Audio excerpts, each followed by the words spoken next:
I pray, God, that you help us, God, to have patience with one another, to love each other, God, to get rid of our hates, God, to get rid of our jealousy, to get rid of inferiorities, God, that we start to work together, that we start to love each other, that we start to live in peace, God.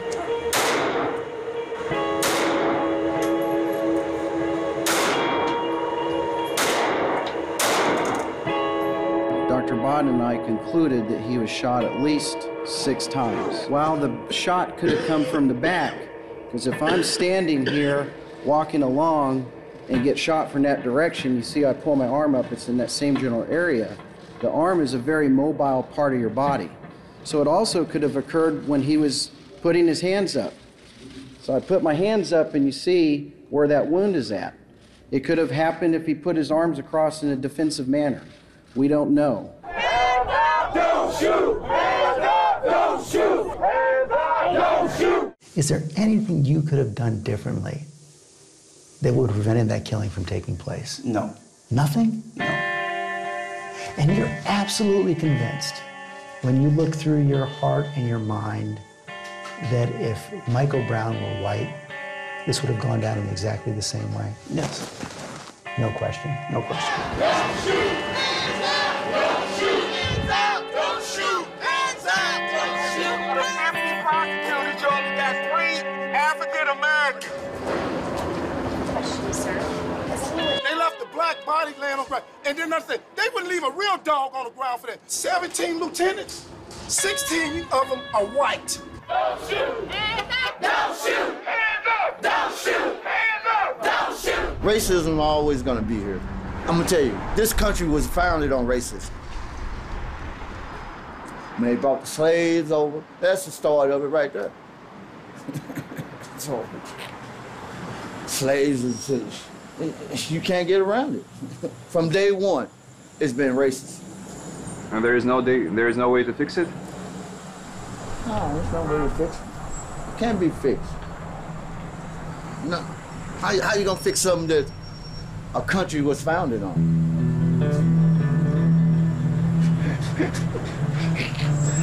You know, you can't fix it. They can talk all they want, they do all they want, they ain't gonna fix it. I mean, it could get better, but it can't be fixed. Lawfully assembled. You need to get out of the street immediately.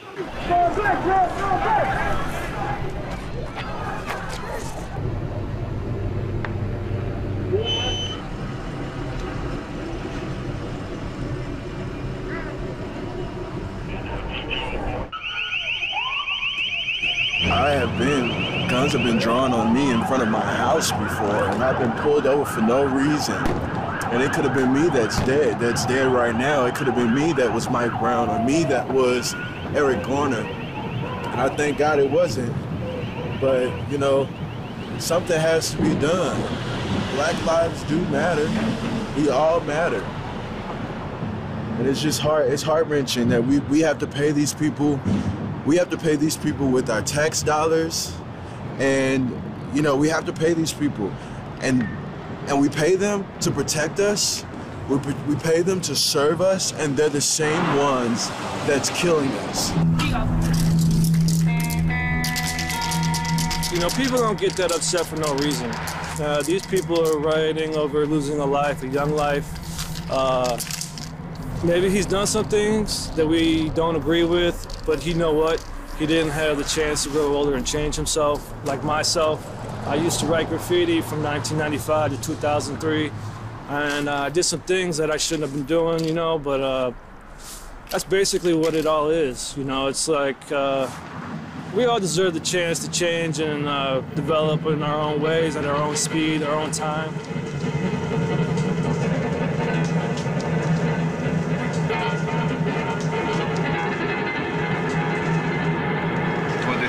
Police in general here? They target us a lot of times. Us meaning brown people, brown-skinned people.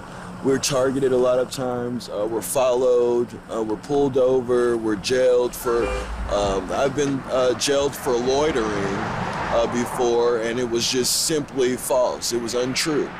And we have to pay these erroneous prices, these astronomical prices, when a lot of times we don't really have those funds. Like, I'm a student, and so I don't have $500 for, you know, an offense that I didn't even commit. And so it's just those injustices that happen. There's no governing committee that mediates or arbitrates conflicts with our police officers and us as citizens, and so we don't really have a lot of rights. We say fight back! We say fight back! We say fight back! No peace! No peace! And that requires we listen and not just shout. That's how we're going to move forward together. I had hopes in the beginning, but I also think it's exposed a lot of racism in our country as well, because I think a lot of people oppose Obama not based on his policies, but his skin color. So I think it's helped, but it's also exposed racism. A very good friend and classmate of mine, you know, went out to dinner at this restaurant that's like 3 blocks away from my house. And she went in there with her twin sister. They were the only black people in the entire restaurant. They went in, it was like dead silent. Everyone was staring at them the whole time they were eating.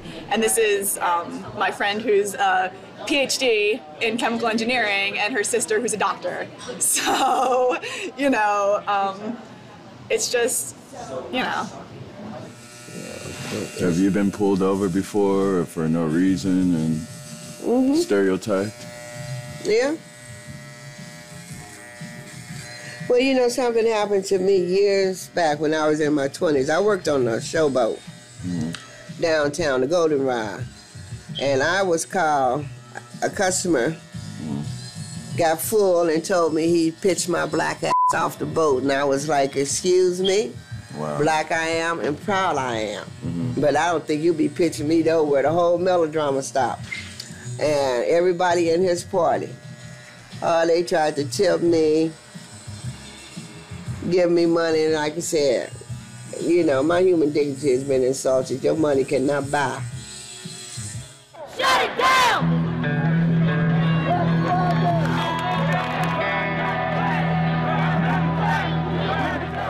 Did you expect this? Yeah, I did. But you still hoped that it would be different?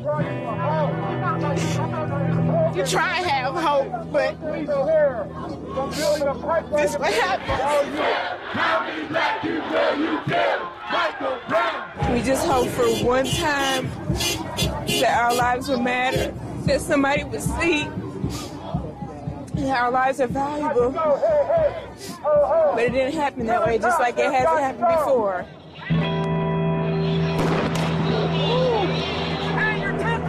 Give us some room, please. Back up. We were not surprised at what the outcome was. That's right. Certainly it is painful for the mother and father. Certainly there'll be emotional reactions. I've never seen a case where there wasn't. You're dealing with their flesh and blood. Yeah. But let the record be clear. You have broken our hearts, but you have not broken our backs. Damn it. Do it.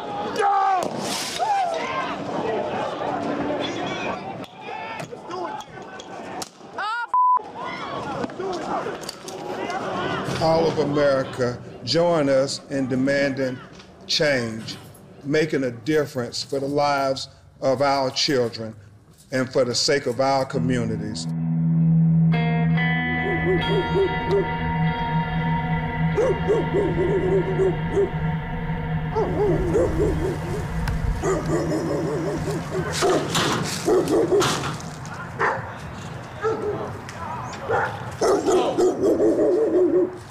As you can see, it's not really the best place to be.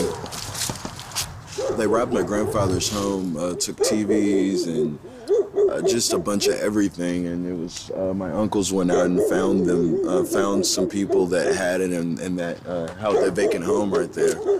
And so there's vacant homes here, here, here.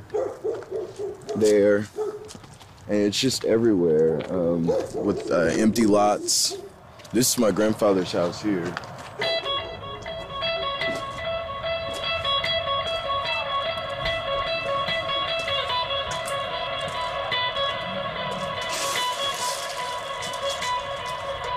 And so we're back here in front of my grandfather's house, and you know, you kind of get to see the type of destruction that these people live in, and it's normal for them. You know, it's normal to live in places that are decaying and in an area that is gloomy, it's sad. The grass is not well kept, the trees are just, I mean, it's really hard for people to be positive in a place where it's very down. It's kind of depressing.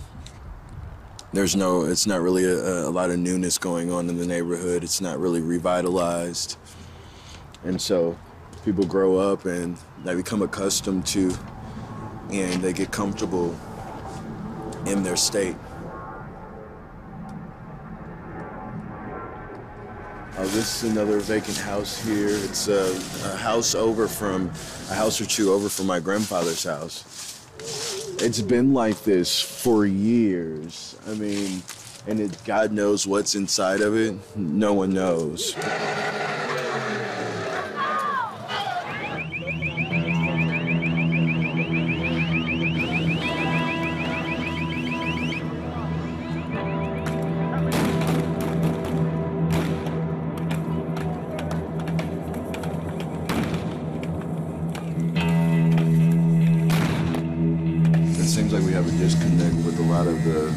Our elderly and those with a lot of wisdom and the young people that are here. Yeah, the elderly are scared, and the young people don't want to listen. They got their mind set on what they want to do. It's really hard. I was on the bus with a group of them, you know. They sit back like, yeah, the old folks, they scared. They want to put us out there and holler about what we shouldn't be doing, but they not getting out there to do it. You know, he's directing that directly towards me and some of the older people that kept looking at us too. I don't have anything against marching for, but I'm not gonna be out here while you clowning, shooting and all, because I don't want to be a statistic. And I'm not gonna be out here while you stealing and looting. I'm not gonna get popped upside the head. I'm 62 years old. You know, that's not the way to go about.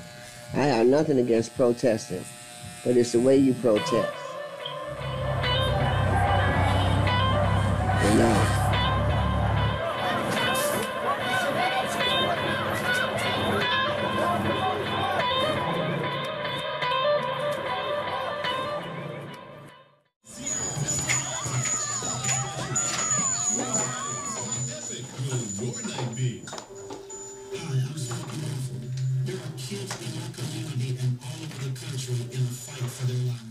Wednesday morning at 3:30 in the morning.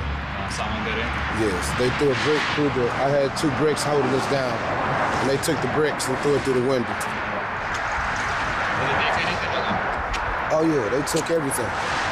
They took everything? Yeah. They took everyone's working equipment. They took all the TVs. They took everything. And I wouldn't think that it was somebody from this neighborhood either, because I mean, everybody seems to be cool with you. You know what I mean? We come here to get our haircuts and stuff like that, so it had to be somebody from somewhere else that was just trying to get an opportunity for something, you know. And they, by the Mike Brown thing going on, national television, they possibly been in here before or whatever, you know what I'm saying? But this uproar is happening. It's an opportunity for opportunists. To do what they wanted to do anyway and get by with it because of something else going on. Yeah, so unfortunate. Of course. We gotta do something about this, man. I'm sorry this happened to you. You know, I know I come here, you know. I know. And I know y'all good people too, so. I know. You have a good one, man. Thank you. Thank you. Thank you very much. You guys have a great day. Thank you. Thank you.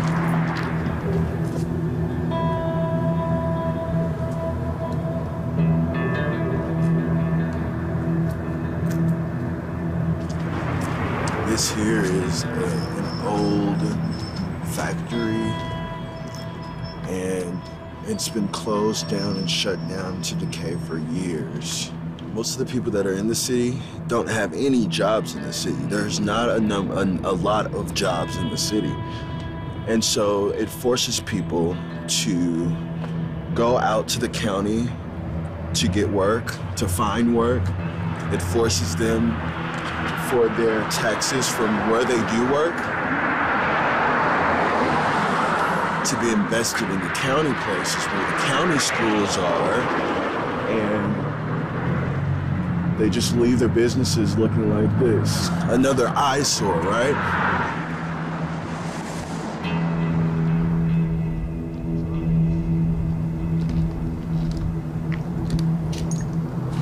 What is it? He asked me if I wanted some drugs. Who did? This guy that was walking down the street. Asked if you want some drugs? He asked me did I want some weed. And it just amazes me how infested this area is with drugs and marijuana and your pills and all of these things. It's just disgusting to me how accessible it is, and we've only been out here for so long, for less than 5 minutes, and we've been approached with drugs already. This is, instead of, maybe if these people saw that there was a job that they can get, they could possibly be a manager at this factory in their neighborhood instead of being a hustler of drugs. Maybe they would want out of this, you know? Maybe if there was some exposure to what they could be in their neighborhoods, what possibility, if it wasn't devastation around, maybe they would want better than just to sell dime bags and nickel bags, you know, and to infect themselves. White, brown men! We got to fight back! White, brown men! We got to fight back! White, brown men! We got to fight back! White, brown men! We got to fight back! Fight back! Fight back! Fight back! Fight back! Fight back! Fight back! Fight back! Fight back! Fight back! Put the shot up now. Okay. Move on. There's not a playground for them, so they have to resort to playing in the streets, playing in traffic, playing basketball in traffic. So being stopped every 5 minutes, and if you look at these cars, they're not really worried about. They're barely stopping at stop signs in this neighborhood, and so they're just going about their business, and they're flying by like nobody's business. So what are they gonna do with no neighborhood schools? There's a school right here where we just came from. Watch out. And you see how fast these cars are going. But there's a school right here in the distance where they could be playing basketball in a safe environment, but all they have is this out in the street. There's not really a lot of patrolling in this area either, so it's not really a safe area for them to play ball. And you know, from everything from their clothing, you know, not being properly covered, and not being, you know, they're in the streets playing, but this is a norm for them. This is their lifestyle. This is what they're used to.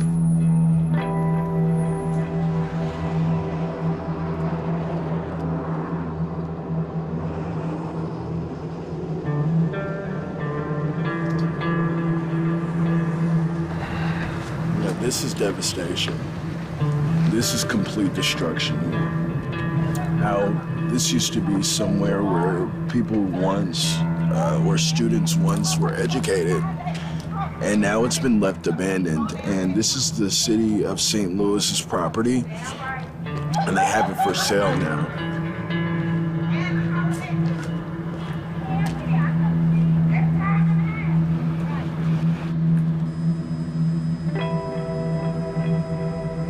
Ferguson was bailed out of the situation, the destruction that happened there, where there were businesses that burned down and places had been destroyed.